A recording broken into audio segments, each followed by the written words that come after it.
Bonjour à tous. Histoire chassidique numéro 2 suite à un feedback de un certain nombre des personnes qui ont visualisé, qui ont visionné la première. Et donc, je me fais une douce violence de vous proposer une deuxième histoire chassidique sur un autre sujet cette fois-ci. Cette histoire se passe dans la ville d'Apt, qui est en Pologne. Et là-bas, le Rebbe de Apt était le Rav Avram Yehoshua Eshel. Et l'histoire est la suivante. Un jour arrive chez le Rav un juif affolé qui lui dit Kvod Harav, je suis désolé de vous déranger, mais j'ai vraiment un problème extrêmement sérieux. Je dois 1000 roubles aux nobles polonais du coin. Je dois lui rendre d'ici la fin du mois. Il m'a dit que si je ne lui rendais pas d'ici la fin du mois, il me tuerait et j'ai peut-être 2 roubles avec moi. Je ne sais pas quoi faire. Est-ce qu'il y a moyen que vous m'aidiez d'une manière ou d'une autre? Et le Rav, le Apte Rav, bien entendu, il écrit quelque chose sur un bout de papier, il le donne à ce juif et lui dit, voilà, fais un petit bagage, dépêche-toi, va à Varsovie. Là-bas, il y a un homme très riche qui est mon banquier personnel. Donne-lui cette lettre et dis-lui que je lui demande de te donner l'argent dont tu as besoin, qui est de mon compte privé. Alors évidemment, le juif en question prépare son petit sac et fonce à Varsovie. Il trouve l'adresse de ce juif très riche, lui tend la lettre et dit, écoutez, je suis désolé de vous déranger, mais le Rav de Apter m'a dit de venir vous voir, de vous saluer bien entendu, et il vous demande de bien vouloir me donner 1000 roubles de son compte privé qu'il a chez vous. Le juif riche le regarde, lui dit, Aptera, je suis navré, mais j'en ai jamais entendu parler. Euh, Et j'ai pas de compte, il a jamais ouvert de compte chez moi, je comprends pas qu'est-ce que c'est que cette histoire. C'est complètement ridicule en fait. Mais bon, je viens vous donner un peu de zakat. Voilà, 10 roubles. Alors le juif dit, mais monsieur, c'est pas 10 roubles dont j'ai besoin de 1000 roubles. C'est une manière c'est une histoire de vie ou de mort. Mais le riche juif n'a reste ferme et lui faire la porte au nez. Et pas sans autre choix, il rentre à Apt et raconte l'histoire, ce qui s'est passé à l'Apterrave. Celui-ci dit, ne t'en fais pas, c'est pas grave, j'ai un deuxième ami qui est très riche et chez qui j'ai également un compte privé, il habite Brode, euh, et il écrit une autre note de papier, et si celui de Varsovie ne t'a pas donné l'argent, celui de Brode te donnera l'argent. Donc, bon, voici le juif parti pour la ville de Brode. Et il arrive chez le juif en question. Et il recommence, dit voilà, voilà la lettre que le Rav de Apt m'a donnée pour vous, et il vous envoie ses salutations. Il vous demande de bien vouloir me donner 1000 roubles qui appartiennent à son compte, à son compte privé, pardon. Alors le juif dit, le fameux, le saint Abd Rav, waouh, fantastique, j'en ai entendu parler, quel honneur. Euh, je ne le connais pas personnellement, mais je sais que c'est vraiment un grand parmi les grands. Et si il dit qu'il a un compte privé avec moi, c'est que apparemment il en a un et je serais plus que ravi de vous donner les 1000 roubles en question. Et donc, il donne les 1000 roubles en question. Il rentre à Apt, il raconte au Rebbe, il rembourse le noble polonais tout va bien. Mais un petit peu après se passent les phénomènes suivants. Du moment où le riche juif de Varsovie a refusé de donner ses 1000 roubles à ce pauvre juif, sa situation financière devient de pire en pire. De millionnaire, non seulement il fait faillite, mais un feu détruit sa maison et il perd tout et devient mendiant. Quand et, et à tel point qu'il est obligé, lui, d'aller maintenant demander de la charité, de la tzedaka, de maison en maison, de ville en ville, puisqu'il a plus un sou. Et un jour, ce juif anciennement riche de Varsovie se trouve à Apt, dans la ville de Apt, et il va dans comment dirais-je, chez le Rebbe de Apt avec une foule de mendiants. Il est dans la queue et il attend son tour. Et quand il arrive devant le rabbi de Apt, celui-ci lui demande, Mon ami, est-ce que je sais que il fut un temps, vous avez été riche, et maintenant, je sais que vous avez besoin d'aide, mais la tzedaka, ce n'est pas vraiment l'aide dont vous avez besoin. Est-ce que vous ne vous êtes pas posé la question de comment se fait-il que pratiquement du jour au lendemain, vous étiez en haut de la pyramide et vous soyez tombé si bas? Alors, le juif de Varsovie commence à pleurer et il dit, Rebbe, il n'y a pas un jour, il n'y a pas une nuit où je me pose la question, mais qu'est-ce que j'ai fait? Qu'est-ce qui s'est passé? Est-ce que vous pouvez m'expliquer? Al- Alors, pourquoi est-ce que j'ai été puni comme ça? Alors, le Rav de Apter répond à ce juif, ce n'est pas vraiment une punition, mais est-ce que vous vous rappelez cette histoire de ce juif qui avait besoin de 1000 roubles et qui vous a demandé les 1000 roubles en disant que ça venait de mon compte personnel? Oui, bien sûr. Mais oui, oui. Et le rabbi continue, euh, et vous lui avez dit que je n'avais pas de compte chez vous. Oui, c'est vrai. Alors maintenant, laissez-moi vous raconter quelque chose.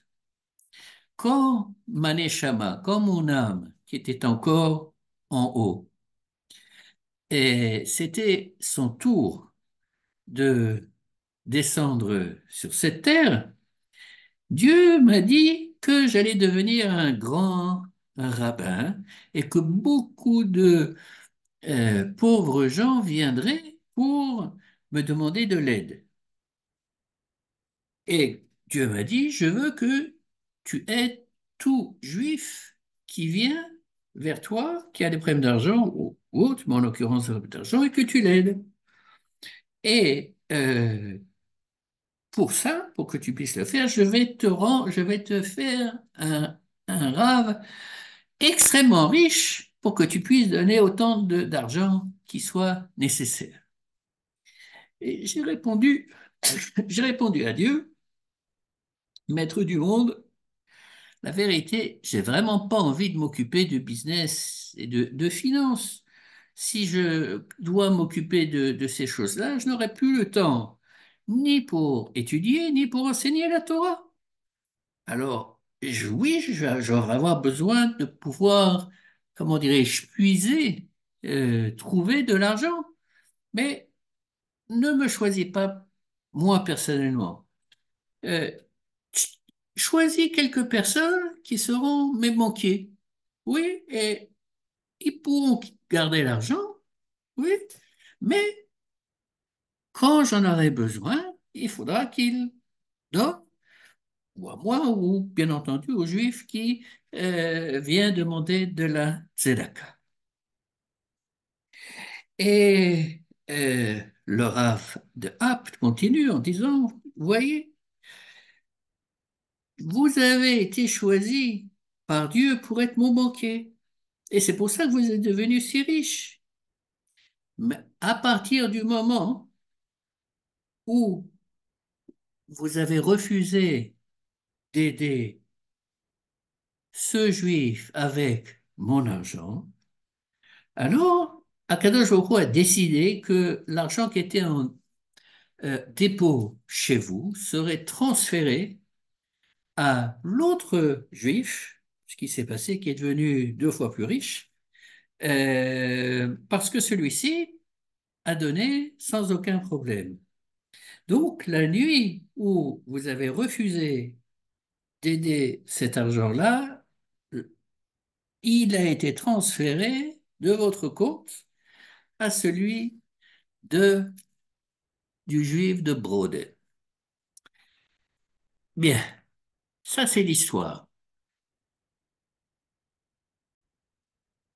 Avec votre permission, je voudrais y rajouter un sorte de commentaires ou de réflexions qui viennent, oui, de mon expérience.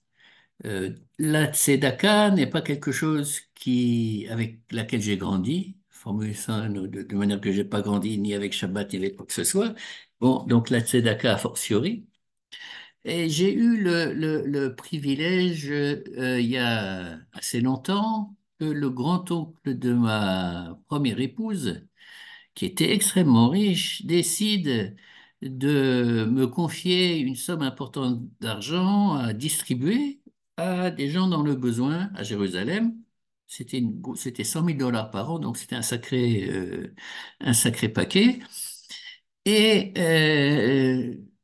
je me suis creusé la tête pour savoir comment faire en sorte, premièrement, pour que l'argent arrive vraiment aux personnes qui en ont besoin et qu'ils ne soient pas avalés par des frais généraux, comme ça se passe dans un certain nombre d'organisations. Bref, je me suis créé une chaîne un groupe de rabbins, de femmes de rabbins, d'assistantes sociales, etc., en qui je savais que je pouvais avoir confiance. Et c'est comme ça que ça a fonctionné pendant un certain nombre d'années.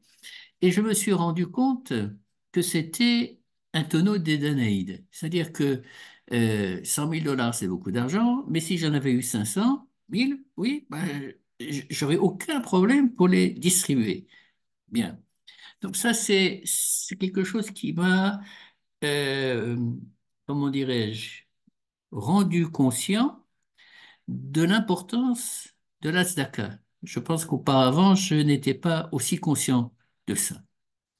Maintenant, en hébreu, l'argent euh, est appelé, dans la Gemara en tout cas, c'est appelé damim. Damim, ça vient du mot dam qui veut dire sang. C'est-à-dire que la relation que nous avons avec l'argent est souvent euh, liée d'une certaine manière au sang, en ce sens que nous gagnons notre pain à la sueur de notre front. Oui, c'est pas facile pour la plupart des gens de vivre avec un niveau qui leur convient. Oui, je parle pas de Bill Gates et de ces gens-là, je parle de gens entre guillemets normaux. Et par ailleurs, il y a malheureusement beaucoup de personnes à qui il arrive des problèmes et qui ne peuvent pas payer l'électricité, etc., qui n'ont pas assez pour manger. Il y a énormément, surtout en Israël où j'ai habité longtemps, malheureusement, beaucoup de quartiers défavorisés. Et la tzedaka, c'est une grande mitzvah, et elle commence par ce qu'on appelle le maaser, c'est-à-dire que si nous gagnons 100, eh bien, il y a 10 que nous sommes censés devoir distribuer, donner à des personnes, des organisations, peu importe, hein, qui ont un but d'aide. Il y a plein de manières différentes d'aider. Et c'est une mitzvah qui est difficile pour beaucoup à accomplir, pour la simple et bonne raison que c'est de l'argent que nous avons gagné durement, oui, Et donc, il nous appartient, comme le sang qui coule dans nos veines, oui, dans nos artères. Et mais pourquoi donc devrais-je donner à d'autres quelque chose qui m'a été si difficile de gagner? C'est une réaction tout à fait naturelle. Et peut-être que une des manières de regarder la tzedaka, c'est de penser à cette histoire que je viens de raconter.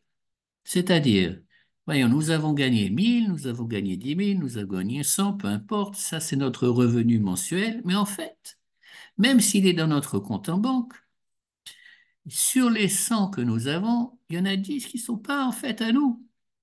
Ils sont en dépôt chez nous. Et par conséquent, s'ils sont en dépôt chez nous, il faut faire en sorte que ces 10 euros, peu importe combien, arrivent à leur véritable destinataire. Donc, d'une certaine manière, développer une relation à l'argent qui soit plus cool, oui, qui soit plus souple et, et